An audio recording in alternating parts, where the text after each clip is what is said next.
Kung may plano kang bumili ng smartphone ngayon at ang budget mo ay under 20k, dapat mong i-consider ang device na to dahil sa napakalakas na processor, mataas na refresh rate at charger. Ito na din ang pinakamura para sa ganitong specs ng smartphone at masasabi kong pang high-end o flagship level na.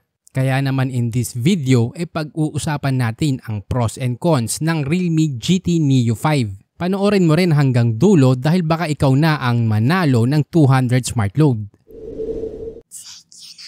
Sa chipset pa lang, meron itong katakot-takot na Snapdragon 8 Plus Gen 1 na na-release noong 2022 at naka 5G na din ito.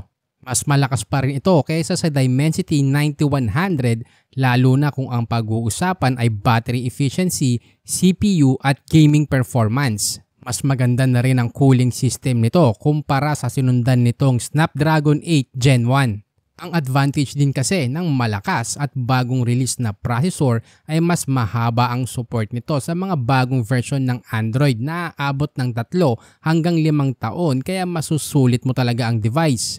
Pag tumigil na kasi ang smartphone sa pag-update ng OS, dyan na nagsisimulang bumagal dahil hindi na optimize ang mga apps sa OS version. Pagdating sa CPU at gaming performance, kasing lakas naman nito ang Poco F5 Pro at Legion Y70 kaya siguradong wala kang magiging problema pagdating sa games. Kahit sa ML hanggang Genshin Impact, malalaro mo ng sobrang smooth kahit sa mataas na graphics at refresh rate. Pag naglalaro ka, dapat hindi aabot ng 43 degrees Celsius ang temperature ng device dahil ito yung pinaka-safe limit. Dito sa paglalaro ng halos 1 oras ay nasa 40 degrees Celsius lang ang pinakamataas. Kaya sa processor pa lang sobrang panalo ka na at mahirap ng tapatan to lalo na sa ganitong presyo. Ito ay may 6.74-inch AMOLED display, 1240 by 2772 pixels at 140Hz refresh rate. Pagdating sa display mas malinaw naman ang Poco F5 Pro dahil sa mas mataas na pixels pero mas mahal din ito ng 4,000 pesos. Para sa akin mas nakikitaan ko pa din ng value for money ang GT Neo 5 dahil sa mas malaking screen,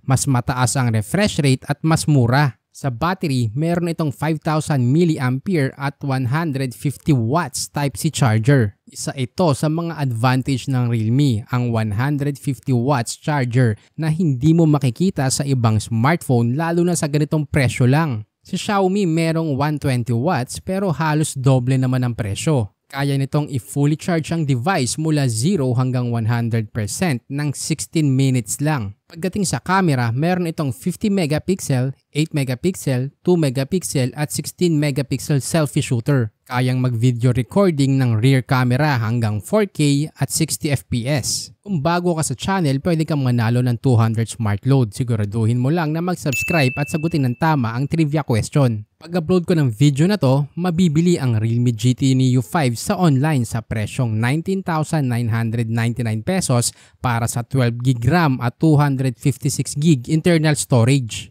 Bago mo to bilhin sa online, dapat alam mo to. Hindi pa to nare-release globally kaya naka-China ROM. Kung ang tanong mo magagamit ba to sa Pilipinas? Ang sagot ko dyan ay oo, magagamit mo to, yun nga lang wala tong local warranty. Ibig sabihin, pag nasira ang device, pwede mo naman ipagawa sa mga technician sa mall or dyan sa area mo. Nilagay ko na din sa description ang mga best of the best na smartphones at tablet ngayon mula 5K, 10K hanggang 30K para sa iba mo pang option. Sa opinion ko, ito na ang pinakamalakas at sulit na smartphone under 20K ngayon.